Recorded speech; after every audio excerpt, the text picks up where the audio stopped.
इससे पिछली क्लास में हमने एक्सरसाइज 1.5 को क्वेश्चन नंबर 1 और 2 सॉल्व किया था, जिसके अंदर हमने ये सीखा था कि डिटर्मिनेंट किस तरह से फाइंड किया जाता है।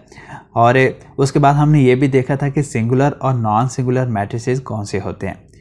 आज हम सीखेंगे कि मल्टीप्लिकेटिव इन्वर्स किस तरह से फाइंड किया जाता है मैट्रिसेस का, और उसके साथ हम ये भी सीखेंगे कि अगर हमने एडजॉइंट ऑफ मैट्रिसेस फाइंड करना हो तो वो किस तरह से फाइंड करते हैं। तो मैं हूँ मोहसिन शहजाद मोहसिन और स्टार्ट करते हैं क्वेश्चन नंबर 3।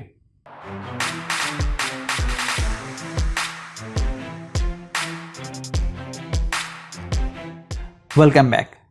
जो फर्स्ट मैट्रिक्स है ए, इसकी वैल्यू हमारे पास है -1, 3, 2 एंड 0। तो क्वेश्चन नंबर 3 के टोटल 4 पार्ट्स हैं, इनमें से मैं सिर्फ 2 सॉल्व करूंगा, 2 आप लोग खुद से सॉल्व करेंगे क्योंकि सबका प्रोसीजर सेम है। अगर हमने मल्टीप्लिकेटिव इन्वर्स फाइंड करना हो या एक किसी मैट्रिक्स का सिंपल हमने इन्वर्स फाइंड करना हो तो उसका फार्मूला होता है इन्वर्स। अगर ये क्योंकि मैट्रिक्स ए है ना, इस वजह से ए इन्वर्स लिखा। अगर ये मैट्रिक्स बी होता तो यहाँ पर बी इन्वर्स लिखते। ये किसके इक्वल होता है? Adjoint of A divided by determinant of A. तो डिटर्मिनेंट फाइंड करना तो आपने पहले सीख लिया, लेकिन एडजॉइंट फाइंड करना आपने नहीं सीखा।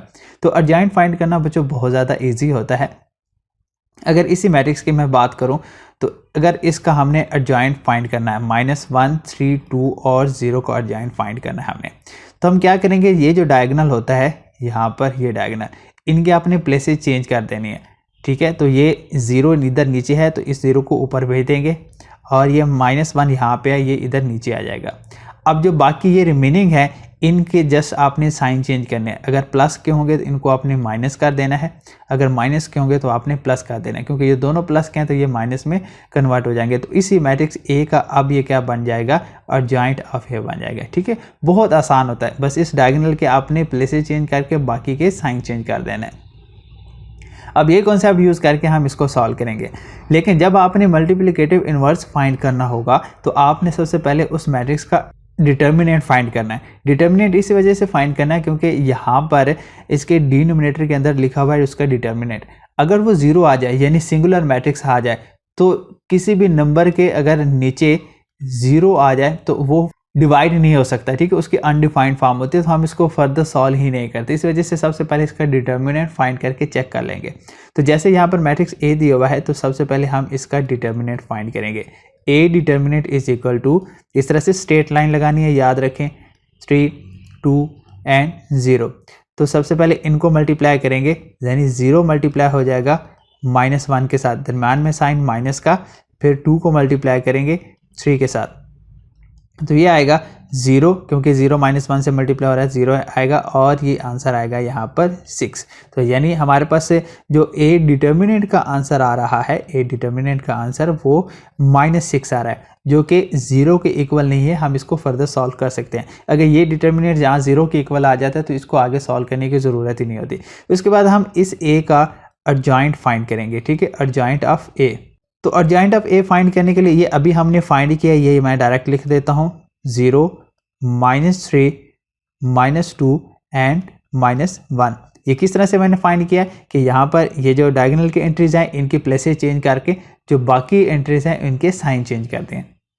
अब हमने ए डिटर्मिनेंट भी फाइंड कर लिया है और ए एडजॉइंट भी फाइंड कर लिया। अब फार्मूला यूज़ करेंगे, A inverse is equal to adjoint of A divided by A determinant. तो सबसे पहले हम क्या करेंगे, इसमें A inverse is equal to, अब यहाँ पर लिखा हुआ है adjoint of A. Adjoint of A क्या फाइंड किया हमने, अभी लिखा है 0, -3, -2 and -1 divided by determinant of A, और डिटर्मिनेंट ए ऑफ ए का आंसर कितना आ रहा है, -6, तो यहाँ पर आ जाएगा -6।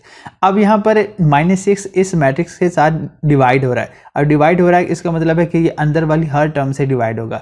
जिस तरह हमने पहले पढ़ा था कि अगर कोई हमारे पास मैट्रिक्स फर्ज करें A B C D कोई मैट्रिक्स है और इसके बाहर कोई नंबर 2 लिखा हुआ है, जिसका मतलब ये होता है कि 2 अंदर वाली हर एंट्री के साथ मल्टीप्लाई हो रहा है। ऐसे ही अगर कोई एक नंबर डिवाइड हो रहा होगा तो उसका भी यही मतलब होगा कि वो अंदर हर एंट्री के साथ डिवाइड भी हो रहा है। तो अगर हम करेंगे इसको 0 बाय -6, यहाँ पर -3 बाय -6, यहाँ पर -2 बाय -6 और इधर -1 बाय -6, सबके साथ हम इस माइनस से -6 के साथ डिवाइड कर देंगे। अब 0 डिवाइडेड बाय -6 तो इसका तो आंसर 0 आ जाएगा। ये माइनस माइनस प्लस हो जाएगा और यहाँ इसके कैंसिल होने के बाद ये 1/2 बन जाएगा, तो यहाँ पर आएगा 1/2। फिर ये कैंसिल हो जाएगा, माइनस माइनस तो प्लस हो जाएगा, यहाँ पर 1/3 आ जाएगा और फिर माइनस माइनस प्लस और यहाँ सिर्फ 1/6 आएगा। ठीक है, तो हमारे पास जो ए इनवर्स का आंसर बना है वो ये बना है 0, 1/2, 1/3 एंड 1/6। इस तरह से आपने इन्वर्स फाइंड करना है मैट्रिक्स का। तो आपने याद क्या चीज़ रखनी है, इसमें से ये फार्मूला याद रखना है यहाँ पर जो मैंने लिखा है, और इसी फार्मूले के अकॉर्डिंग हम इसका अर्जेंट भी फाइंड करेंगे, फिर इसका हम डिटर्मिनेंट भी फाइंड करेंगे। अब मैं इसका थर्ड पार्ट सॉल्व करता हूँ, सेकेंड पार्ट आप खुद से सॉल्व करेंगे। थर्ड में लिखा हुआ है c = -2, 6, 3 एंड -9। ठीक है, तो हमने फाइंड करना है इसका इन्वर्स फाइंड करने के लिए हम सबसे पहले क्या करेंगे, इसका डिटर्मिनेंट फाइंड करेंगे। ठीक है, डिटर्मिनेंट फाइंड करेंगे। अभी आपको पता चल जाएगा कि हम पहले डिटर्मिनेंट इसका क्यों फाइंड करते हैं, यानी अर्जेंट पहले क्यों नहीं फाइंड कर लेते। तो यहाँ पर हमने इसका डिटर्मिनेंट फाइंड करना है। तो बच्चों क्या करेंगे, हम -9 को मल्टीप्लाई कर देंगे -2 के साथ, दरम्यान में साइन माइनस का, यहाँ पर फिर 3 मल्टीप्लाई हो जाएगा 6 के साथ। ठीक है, तो माइनस माइनस प्लस हो जाएगा, यहाँ पर 18 आ जाएगा माइनस, और 6 3 18 आ गया। अब 18 - 18 किया तो आंसर क्या आ गया, 0। अब अगर डिटर्मिनेंट c का 0 आ गया तो ये इससे आगे हम इसका इन्वर्स फाइंड नहीं कर सकते, क्योंकि c इन्वर्स ये किसके इक्वल होता है, urgent of c divided by c determinant.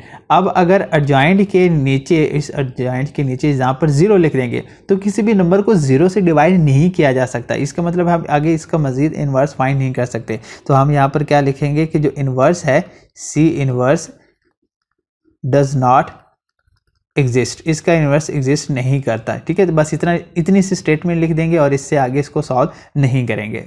Question number 4 में एक मैट्रिक्स A दिया हुआ है और B दिया हुआ है। आपने वेरीफाई करना है इसमें फर्स्ट पार्ट में A into adjoint of A is equal to adjoint of A into A is equal to determinant of A into I। तो I यहाँ पर आइडेंटिटी मैट्रिक्स है, मतलब कि आपने इन तीनों का आंसर एक जैसा निकालना है। ठीक है, तो सबसे पहले क्या लिखा हुआ है, A into adjoint of A, यानी मैट्रिक्स, इस A मैट्रिक्स को आपने A के अर्जेंट के साथ मल्टीप्लाई करना है। तो पहले तो हमें A का अर्जेंट फाइंड करना पड़ेगा। ठीक है, तो मैं यहाँ पर डायरेक्ट फाइंड कर रहा हूँ अर्जेंट ऑफ A। तो ये बनेगा, किस तरह से फाइंड करेंगे, इनके हम कर देंगे पोजीशन को चेंज कर देंगे। ठीक है, तो यहाँ पर आ जाएगा 6 और इधर आ जाएगा 1, और इनके साइन चेंज कर देंगे -2 एंड -4। तो ये हमने ए अर्जेंट फाइंड कर लिया। ये आगे बाकी इसके इस पार्ट के लिए और इस पार्ट के लिए, दोनों के लिए हम इसको यूज़ करेंगे। अब हमने ए अर्जेंट फाइंड कर लिया, तो हम इसके इस साइड के लेफ्ट हैंड साइड के लिए हम ए इंटू अर्जेंट ऑफ ए करेंगे। ठीक है, तो सबसे पहले हम मैट्रिक्स ए लिखेंगे। ए में क्या है, 1 2 4 एंड 6, और साथ है अर्जेंट ऑफ ए जो कि है 6 -2 -4 एंड 1, दोनों को मल्टीप्लाई करेंगे। अब मल्टीप्लिकेशन का सारा प्रोसेस आपने पहले सीख लिया है। 1 को 6 से मल्टीप्लाई कर रहे हैं, यहाँ पर 6 आ जाएगा, फिर ये -8 आ जाएगा। ठीक है, फिर इससे नेक्स्ट इस कॉलम में हम मल्टीप्लाई करेंगे, तो यहाँ पर -2 एंड +2 आ जाएगा। इधर मल्टीप्लाई करेंगे ये 24, यहाँ पर -24। अब यहाँ पे फिर मल्टीप्लाई हो जाएगा ये -8। ठीक है, और यहाँ पर +6। ठीक है, तो ये आएगा यहाँ पर आंसर -2 0 0 एंड -2। तो ये हमने फाइंड किया है A into adjoint of A। अब मिडिल में लिखा हुआ है urgent of A into A, यानी अर्जेंट ऑफ A को अब की बार हमने पहले लिखना है, इस टर्म को हमने पहले लिखना है। 6 -2 -4 एंड 1, इसको पहले लिखना है। ठीक है, और उसके बाद क्या लिखना है, आपने ए डिटर्मिनेंट लिखना, ए लिखना है, सिंपल मैट्रिक्स ए लिखना है। तो ये ओके, ये है। अब दोबारा से इसको मल्टीप्लाई करेंगे, यहाँ पर 6 को 1 से मल्टीप्लाई किया, यहाँ पर 6, और इधर इसको मल्टीप्लाई करेंगे तो ये -8 आ जाएगा। ठीक है, दोबारा से इसको मल्टीप्लाई करेंगे, यहाँ पर 12 और यहाँ पर -12, इसको मल्टीप्लाई किया, यहाँ पर -4, यहाँ +4, फिर मल्टीप्लाई करेंगे -8, यहाँ +6। ठीक है, तो इसका आंसर आ रहा है -2 0 0 एंड -2 आ रहा है। अब हम क्या करेंगे, इसका ए डिटर्मिनेंट फाइंड करना है। ठीक है, ए डिटर्मिनेंट बी फाइंड करना है। कि क्यों हमने ए डिटर्मिनेंट फाइंड करना है, क्योंकि यहाँ पर लिखा हुआ है डिटर्मिनेंट ऑफ ए। तो ए डिटर्मिनेंट फाइंड करने के लिए पहले ए की टर्म लिखेंगे 1 2 4 एंड 6, ठीक है। तो क्रॉस मल्टीप्लिकेशन करेंगे, 6 को 1 से मल्टीप्लाई करें तो 6 आ जाएगा, और 4 को 2 से मल्टीप्लाई करेंगे तो 8 आ जाएगा। दरम्यान में साइन हमेशा माइनस का रहता है, तो ये आंसर कितना आ रहा है -2। अब हमारे पास जो आई मैट्रिक्स होता है ये होता है आइडेंटिटी मैट्रिक्स, जिसका 1 0 0 एंड 1 ये एंट्रीज होती है। और यहाँ पर लिखा हुआ क्या है, determinant of A into I, ठीक है। तो डिटर्मिनेंट ऑफ ए का आंसर तो हमारे पास -2 आया है, इनटू आई मतलब कि ये वाला 1 0 0 1 इसके साथ मल्टीप्लाई करना है। तो इसको जब मल्टीप्लाई करेंगे तो आंसर आएगा -2 0 0 एंड -2। तो बच्चों अगर देखें इसमें जो आंसर आ रहा है डिटर्मिनेंट ऑफ ए इंटू आई, और जो इससे पहले हमने सॉल्व किया है ए इंटू अर्जाइंट ऑफ ए, इसका जो आंसर है, या फिर हमने अर्जाइंट ऑफ ए इंटू ए का आंसर फाइंड किया, जो कि ये तीनों के आंसर बिल्कुल सेम है, ठीक है। तो इसी चीज़ को हमने वेरीफाई करना था, जो कि अभी हमने कर लिया है। अब हम इसका सेकेंड पार्ट सॉल्व करेंगे, जिसमें लिखा हुआ है B into B inverse is equal to I is equal to B inverse into B. मतलब कि अगर हम इस मैट्रिक्स बी का इन्वर्स फाइंड करें और उसके इन्वर्स को मैट्रिक्स बी से मल्टीप्लाई करें, ठीक है, तो उस वक्त ये आइडेंटिटी मैट्रिक्स के इक्वल आ जाएगा। तो पहले तो हमें फाइंड करने पड़ेगा बी इन्वर्स, और बी इन्वर्स फाइंड करने के लिए बी सबसे पहले हम बी डिटर्मिनेंट फाइंड करेंगे, जो कि है 3 -1 2 and -2। B determinant is equal to cross multiplication करेंगे तो यहाँ पर आएगा -6, और ये 2 को -1 से मल्टीप्लाई करेंगे -2 करें आएगा आंसर, और -2 को फिर माइनस से मल्टीप्लाई करेंगे तो ये बन जाएगा +2। तो यहाँ इस तरह से हमारे पास जो आंसर आ रहा है, यानी बी डिटर्मिनेंट का जो आंसर आ रहा है वो -4 आ रहा है।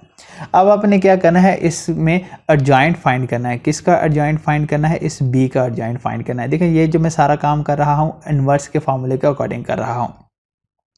तो यहाँ पर b लिखा हुआ है, इसका हम अर्जाइंट फाइंड करेंगे, इनके प्लेसेस चेंज कर देंगे, यानी ये -2 बन जाएगा और यहाँ पर 3 आ जाएगा, और ये -1 +1 बन जाएगा और +2 -2 बन जाएगा। तो ये अब आ गया इसका अर्जाइंट। तो हमारे पास फार्मूला क्या होता है, b inverse is equal to adjoint of b divided by b determinant.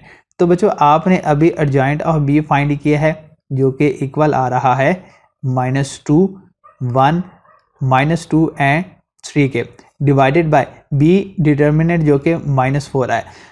अब इसके बाद हम इसको इस तरह से भी लिख सकते हैं, b inverse is equal to 1/4 -1/4 into -2 1 -2 and 3। तो अब हम क्या करेंगे, b इंटू b इनवर्स करेंगे इसकी लेफ्ट हैंड साइड के अकॉर्डिंग। तो पहले मैट्रिक्स b लिखेंगे, ठीक है, और मैट्रिक्स b हमारे पास कितना है 3 -1 2 एंड -2, ठीक है। अब इसके बाद हम ये लिखा हुआ है -1/4 और फिर उसके बाद मैट्रिक्स लिखा। अब -1/4 को हम स्टार्ट में लिख लेते हैं सबसे शुरू में, ठीक है, -1/4, और इससे आगे क्या आ जाएगा -2 1 -2 एंड 3। अब ये सिंपल मल्टीप्लिकेशन आ गई, ठीक है। तो -1/4 तो स्टार्ट में रहेगा, अब इसको डायरेक्ट मल्टीप्लाई कर दूंगा, ये -6 आ जाएगा, यहाँ पर +2, ठीक है। फिर ये मल्टीप्लाई हो जाएगा इसके साथ 1 के साथ 3 जो होगा, तो ये 3 आएगा, फिर ये +- 3 आएगा, फिर मल्टीप्लाई हो जाएगा -4, और ये मल्टीप्लाई होने के बाद -+ +4 हो जाएगा, फिर यहाँ पर 2 और यहाँ -6 आएगा, ठीक है। तो ये आएगा -1/4 इंटू यहाँ पर आएगा -4, यहाँ पे 0, यहाँ पे भी 0 और यहाँ -4 आएगा।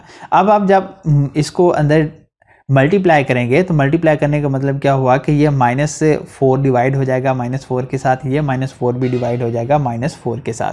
तो हमारे पास b इंटू b इनवर्स का आंसर बनेगा, देखिए -4 था तो इसको -4 के साथ डिवाइड करेंगे, 0 को भी -4 से डिवाइड करेंगे, ठीक है। यहाँ पर फिर 0 आता है, 0 को भी -4 से डिवाइड किया, और इधर -4 है, इसको भी -4 से डिवाइड करना है।